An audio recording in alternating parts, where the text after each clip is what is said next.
Radio UNAM es un medio que promueve el diálogo, la diversidad y la libertad de expresión en un marco crítico y respetuoso. Los comentarios expresados a lo largo de su programación reflejan la opinión de quien los emite, mas no de la radiodifusora. La actualidad. La actualidad. La actualidad. La actualidad demanda cuidar nuestra salud. Estar informados es nuestra mejor herramienta. Hipócrates 2.0. Investigación y vanguardia en salud. Una producción de Radio UNAM y el Programa Universitario de Investigación sobre Riesgos Epidemiológicos y Emergentes. PUIRE. Hipócrates 2.0.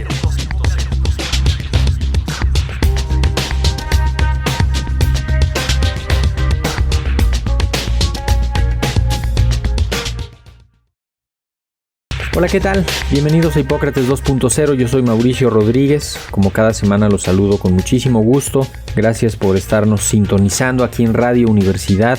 La semana pasada hubieron dos noticias muy relevantes en materia de avisos epidemiológicos y consideramos que vale la pena traerlas hoy a esta emisión para tratar de responder algunas de las preguntas que surgieron durante estos días en torno a esas dos noticias. La primera de ellas fue un aviso epidemiológico que se publicó el día martes respecto al sarampión, y la segunda el día miércoles sobre la influenza aviar de tipo H5N2 que la Organización Mundial de la Salud comunicó, y posteriormente la Secretaría de Salud de México amplió la información respecto a un caso que resultó ser el primer caso de este tipo de influenza en el mundo. Así que pues sin mayor preámbulo vamos a comenzar con influenza H5N2. Pues sin mayor preámbulo, venga la primera pregunta. ¿Qué está pasando? ¿Qué significa que haya habido un caso de este tipo de influenza en humanos en México? Bueno, la semana pasada la Organización Mundial de la Salud, el 5 de junio, emitió un comunicado siguiendo los lineamientos del Reglamento Sanitario Internacional, en el que informaba a todo el mundo sobre el reporte que había hecho México, la Autoridad Sanitaria de México, la Secretaría de Salud de México, respecto a un caso de una persona que había sido detectada con el virus de influenza tipo A H5N2, que es un virus habitualmente que vive en las aves, que está causando brotes y algunos problemas menores en las aves de corral. No es el virus más peligroso de las aves, pero que sí es la primera vez que se detecta en una persona. Y además el paciente, nos informaron a través del comunicado de la OMS y de la Secretaría de Salud, era un paciente de 59 años que tenía muchas enfermedades, entre ellas pues 3 que son muy relevantes para lo que vamos a comentar, que es insuficiencia renal. El paciente tenía además diabetes mellitus tipo 2 y tenía hipertensión arterial. Entonces, pues con este conjunto de comorbilidades, fue un paciente que a mediados de abril había comenzado a estar enfermo. El 17 de abril empezó con algunos de los síntomas, digamos, inespecíficos, fiebre, ataque al estado general, y el día 24 de abril se presentó en el Instituto Nacional de Enfermedades Respiratorias, que coincidentemente pues es el centro de referencia para influenza y las infecciones respiratorias, a donde llegó en condiciones muy deplorables ya de salud. Falleció poquitas horas después de su ingreso y comenzó pues este protocolo de estudio que se hace en todos los pacientes que ingresan con ciertas características que hacen sospechar la presencia de un microorganismo. Como parte de la vigilancia centinela se hicieron todos los estudios que fueron saliendo negativos y negativos y negativos. Se buscaron otros microbios, se buscaron otros virus, otras bacterias, y finalmente entre el 22 y el 23 de mayo se logró determinar que el paciente tenía el virus de influenza tipo H5N2, que hasta ahora pues es un virus que habita, vive, infecta las granjas avícolas. Es un tipo de influenza aviar y pues es el primer caso que se detecta en seres humanos. Había habido algunos brotes de este tipo de influenza en aves en la región por donde vive este paciente, en el Estado de México, pero no se encontró en ninguna de las investigaciones que se hizo por parte de la autoridad sanitaria ningún indicio que explique, que justifique cómo fue que se contagió el paciente. Entonces, pues estamos ante un paciente que no se sabe cómo se contagió. Además, todos los estudios alrededor de lo que fue ocurriendo determinaron que no hubo contagios adicionales, y entonces pues con estos 3 o 4 elementos podemos configurar que se trata de una situación de bajo riesgo. Es una situación en la que es un solo individuo con muchas comorbilidades. Esto lo convierte en particularmente vulnerable, pero además no se sabe de cómo se contagió y tampoco provocó otros contagios. Entonces, con esta información se fue buscando algo más, se fue conectando con algunas otras cosas de la salud animal, y por lo pronto estamos ante este fenómeno. Es un evento aislado, es una situación de bajo riesgo, y pues por lo pronto esa es la información que tenemos más a la mano. ¿Por qué ocurren estos casos? ¿Cómo se vigilan los virus de influenza en el mundo animal y en la salud humana? Bueno, estos casos ocurren porque un virus que habitualmente está en algún animal o en un grupo de animales tiene alguna modificación o cambia alguna de sus características y es capaz pues de causar enfermedad en el ser humano. En este caso en particular no podemos decir que le causó una enfermedad a esta persona, porque al parecer ese paciente ya tenía muchas otras enfermedades. Entonces lo que él tenía simplemente era suficiente para desequilibrar su organismo y para poner en riesgo su vida, y no se describe que haya tenido un cuadro respiratorio clásico como el de la influenza o ninguno de los datos de lo que nos pudiera hacer sospechar de influenza. Entonces, estos casos ocurren porque hay contacto directo con los animales, ¿no? Los trabajadores de las granjas, la manipulación de animales enfermos o muertos en el campo, algún ave migratoria, o que algún animal del entorno humano se infecta en algún otro sitio. Por ejemplo, sobre todo los animales que van hacia los ranchos y que vienen a convivir con los seres humanos, ¿no? Pienso un perro, un gato o algún animal silvestre que se acerca, que vive normalmente en la periferia de las ciudades, en el medio rural, y que se acerca hacia una zona periurbana donde puede entrar en contacto con otros animales ya del ámbito doméstico y hacer contagios hacia ellos que luego los acerquen hacia el ser humano, o tener contacto directo con algún animal infectado. Todo esto se vigila. En el mundo animal hay instancias de vigilancia epidemiológica que están monitoreando permanentemente las granjas, sobre todo las granjas grandes, los grandes productores, porque cualquier afectación puede tener impactos económicos muy relevantes. Entonces pues hay un interés económico y logístico ahí, incluso de seguridad alimentaria para esta industria. Entonces ahí se hace una vigilancia muy estrecha. Se están vigilando los casos sospechosos, los brotes, se está buscando qué tipo de virus es, ¿no? En el mundo animal hay pues digamos que 3 virus que son como los más relevantes en el ámbito de la salud de las aves en particular, y que son los que se buscan con mayor frecuencia, ¿no? Desde luego el H5N1, que es un tipo de virus de influenza, que es el que más se asocia con daños relevantes, pero también uno que es H7N3, y vemos desde luego pues este H5N2, que son pues diferentes tipos de virus de influenza que se han encontrado afectando a las aves y afectando la producción y que pues pueden llegar a tener consecuencias importantes. En el mundo animal se está vigilando permanentemente esto, ¿no? Hay comunicación entre los veterinarios, los productores, las autoridades regulatorias, que en ese ámbito es el SENASICA, y se emiten informes y se hace pues un compendio de la información que está ahí disponible. En el ámbito de la salud humana, estos virus se vigilan a nivel global en todo el mundo a través de redes de vigilancia virológica y epidemiológica que están conformadas por laboratorios locales, por sistemas locales de vigilancia epidemiológica, y en México en particular, como en otros países, pero aquí tenemos el sistema Centinela, que lo mencionamos mucho al inicio de la pandemia. Es un sistema en el que hay pues más de 200 unidades médicas en todo el país. En algunos momentos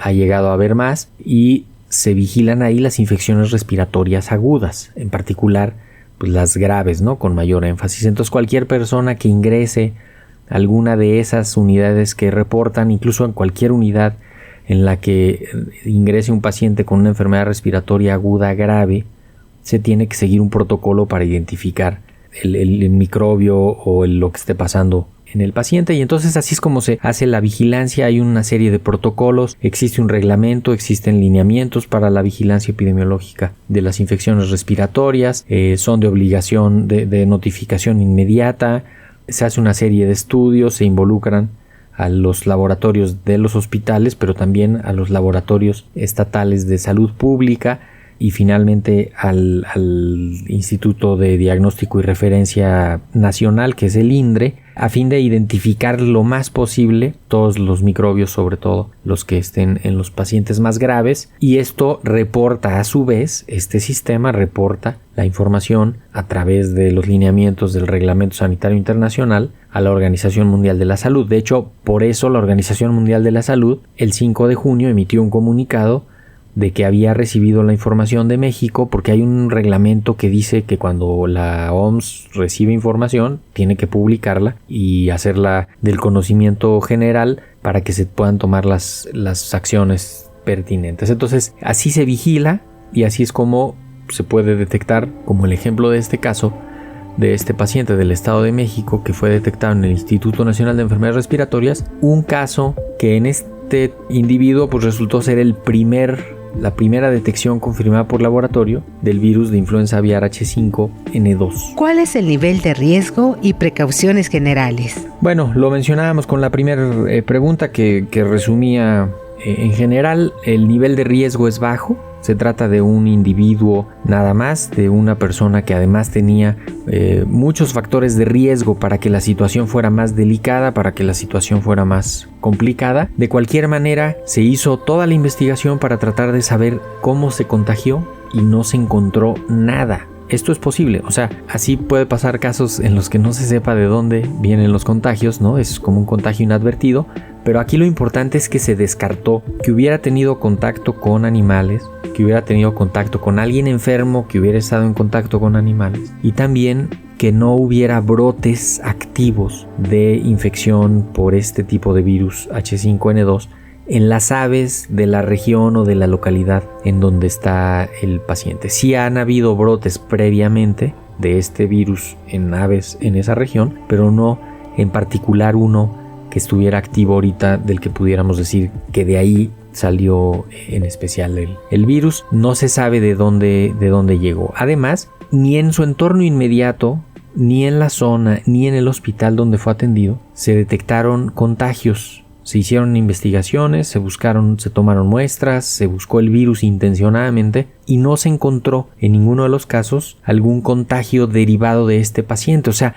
probablemente el hallazgo del virus fue así tal cual, un hallazgo incidental y no propiamente que estuviera provocándole la enfermedad, que estuviera en gran cantidad y que fuera además contagioso, ¿no? Acuérdense, aquí siempre es muy importante entender que estos virus pueden saltar del entorno animal hacia el ser humano, y el segundo elemento de alerta sería que hubiera propagación de persona a persona, que fue lo que vimos con COVID, ¿no? Era un virus que venía de los murciélagos, que pasó por otros intermediarios animales y que llegó al ser humano, pero además se enfermó el ser humano y contagió a otros seres humanos, ¿no? O sea, hubo una cadena de contagios muy efectiva que fue lo que facilitó la propagación del virus, y en este caso no hay nada de eso.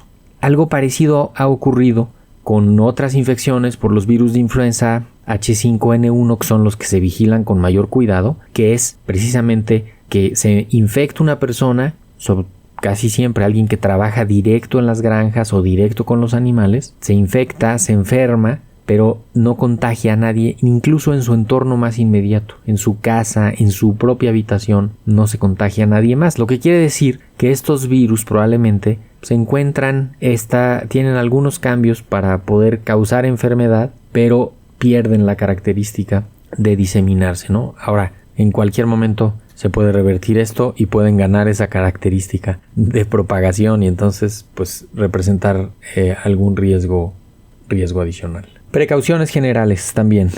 Pues lo ideal, desde luego, proteger a los más vulnerables, ¿no? Una persona como esta, pues hay muchísimas personas como esta en el país, ¿no? Hay muchísima gente que está en diálisis peritoneal, que tiene insuficiencia renal, que tiene enfermedad renal crónica, que tiene diabetes mellitus tipo 2 y que tiene hipertensión arterial o que tiene las 3 enfermedades juntas. Eso es un problema derivado de muchos factores individuales, estructurales, culturales, sociales. De cualquier manera, pues saber que esta gente es más vulnerable y protegerlas, o sea, no dejar que pasen 7 días con alguna enfermedad aguda importante, evitar contagios, mantenerlos en un adecuado estado de salud, procurar sus esquemas de vacunación completos, etcétera, ¿no? Esto es una información sumamente valiosa que nos puede ayudar a proteger a este tipo de personas y estar pendientes, pues precisamente de los cuadros de gripa, catarro en la comunidad para que se identifique rápidamente complicaciones y para que no se propaguen. O sea, si tienes gripa o catarro, ponte un cubrebocas, evita contagios en tu comunidad. Esa es parte de las precauciones generales y desde luego pues prevenir infecciones en general, ¿no? Higiene, ventilación y las medidas que ya todos conocemos desafortunadamente gracias al COVID. ¿Se puede comer pollo y huevo con confianza? Bueno, pues esto es crucial porque si se genera desinformación, las afectaciones a la industria avícola pueden ser desastrosas. Entendamos que el virus no se contagia a través de la carne del pollo ni de los huevos de las gallinas, ¿no? Todos los elementos que tenemos ahorita de información nos ayudan a tener certeza y tranquilidad y poder comunicar que el riesgo de contagio de esta enfermedad a través del huevo o de la carne de las gallinas, de los pollos, es nulo prácticamente, es muy bajo, no hay riesgo, sobre todo si se siguen las medidas generales de las precauciones generales, ¿no? Desde luego que sería, pues donde haya animales enfermos, pues tiene que hacer algo el productor al respecto, ¿no? Generalmente los grandes productores, cuando están enfermos sus animales, pues hacen intervenciones, vacunan, aíslan, separan, modifican la producción, etcétera, ¿no? Pero bueno, eso desde la parte del productor y desde el consumidor, pues simplemente cocinando bien los alimentos se eliminaría cualquier microbio que viniera, ¿no? Desde siempre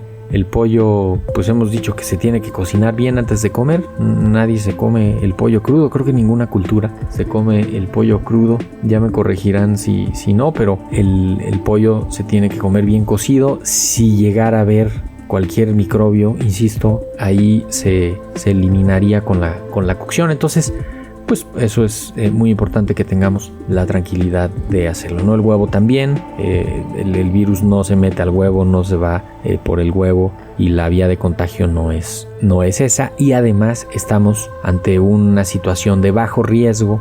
No hay un brote en animales ahorita generalizado, han habido algunos brotes locales en granjas específicas sobre las que se toman medidas, pero no es una situación de riesgo generalizada. Y si se generara confusión y desinformación, pues sí podríamos afectar una industria que genera muchísimos empleos y que pues es parte sustancial de la producción de alimentos en el país. Ahora, con esto vamos a pasar al otro tema porque se nos viene el tiempo encima. Cerramos más o menos las ideas de H5N2. Hay que seguir vigilando y pues estamos viendo piezas de un rompecabezas. En Estados Unidos unas cosas, en Australia otras, en México. En otros países simplemente hay que saber que esto se está vigilando y qué bueno que se encendieron las alertas. Sobre todo pues para ver cómo está funcionando la comunicación, cómo están funcionando los laboratorios, qué está pasando y poder actuar de manera oportuna. El otro tema que queríamos traer a la mesa es el del sarampión, porque el martes 4 de junio pasado la Secretaría de Salud emitió un comunicado de actualización, otra alerta epidemiológica que se suma a las 2 que ya habían sido publicadas previamente sobre la situación actual del sarampión en el país. En resumidas cuentas, pues avisan cómo está la situación, actualizan algunos datos y nos puede ayudar esta información que vamos a poner. Que venga la primera pregunta.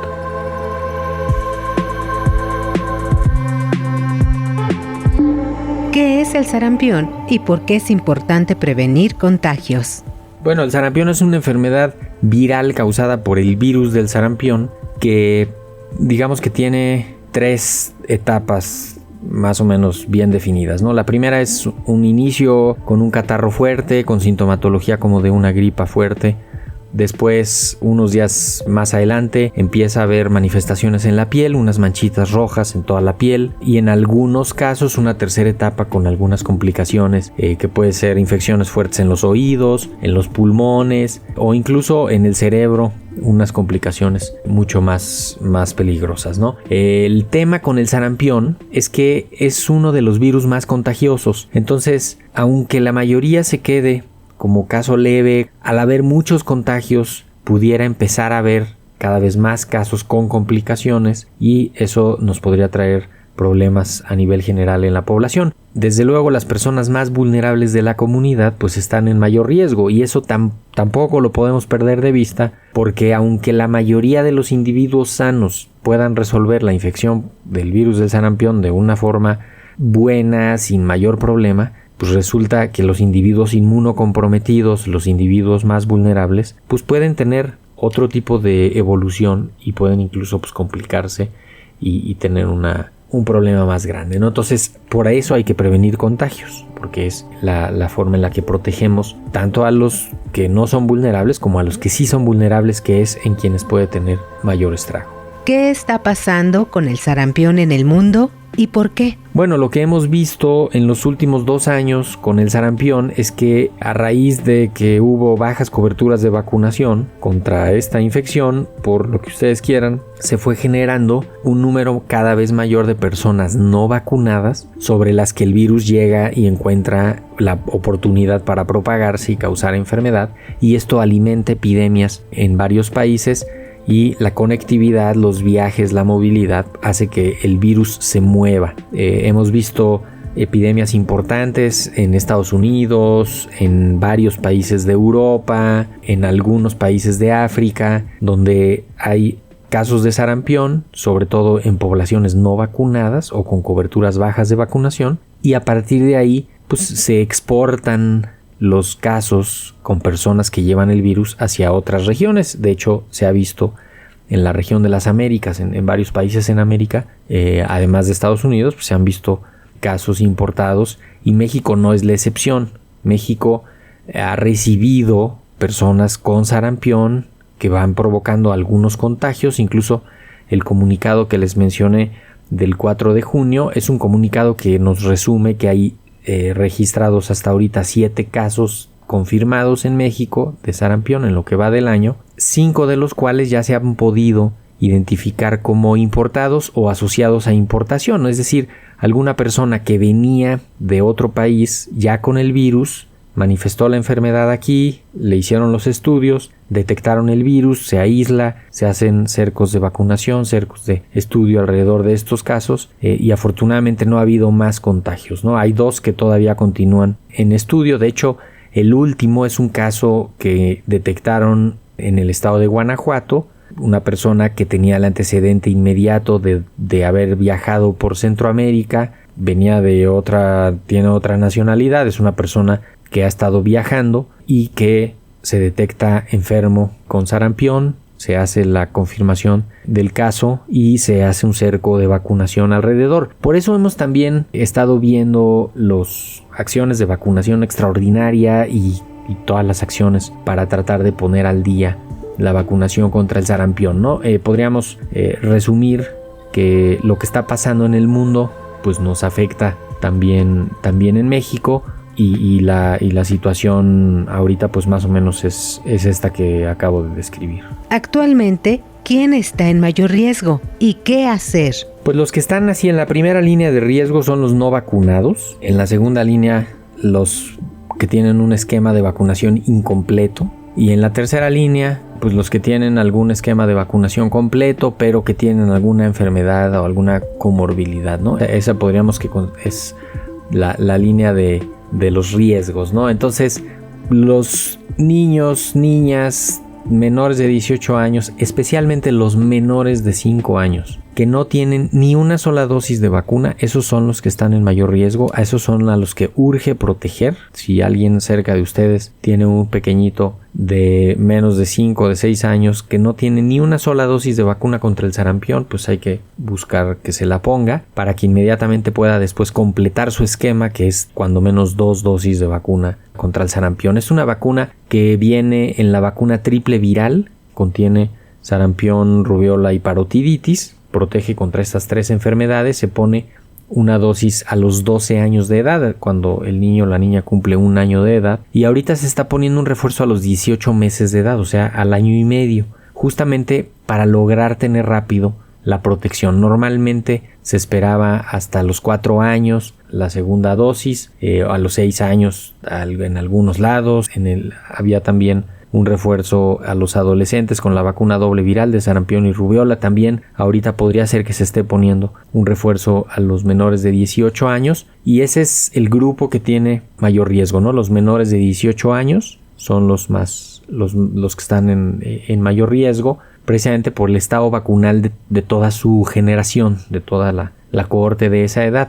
Y el otro punto importante es saber que las personas mayores de 50 años, lo más probable es que ya estén protegidas. El sarampión que les dio cuando eran niños, niñas, cuando eran jóvenes, las vacunas que pudieron haber recibido en algunos de los años previos. Esta es una vacuna que se usa desde los años 80 aquí en México. Entonces, y en el ínter entre los de 18 y 50, pues valdría la pena tratar de saber si tienen o no un antecedente de vacunación, y si no, y tienen algún riesgo, pues buscar ponerse una dosis de vacuna doble viral como refuerzo. También dependerá ahí de la disponibilidad y de que pues vacunarse no implique dejar de vacunar a los de los mayores, a los de los grupos de mayor riesgo. Entonces, esto es lo que está pasando con sarampión. Definitivamente, pues son 2 noticias que nos sembraron la semana pasada. La información sobre sarampión, que ya se actualizó, y la información sobre influenza H5N2. En todos los casos, pues prevenir contagios y aplicar las medidas generales de precaución es lo que nos puede ayudar. Y desde luego, pues integrar información y ayudar a las comunidades con información como la que presentamos en este programa. Con eso nos vamos. Yo soy Mauricio Rodríguez. Esto fue Hipócrates 2.0. Esperamos que la próxima semana nos vuelvan a acompañar. Ahora sí, escucharemos la próxima semana la segunda parte del programa de Infodemia con el doctor Alejandro Macías. Por lo pronto, quédense en sintonía de Radio UNAM. Muchísimas gracias por habernos escuchado. Hasta la próxima. ¿Tienes sugerencias, dudas o comentarios? Escríbenos a través de las redes sociales X y Facebook, @UNAMPuiré y @Radio UNAM.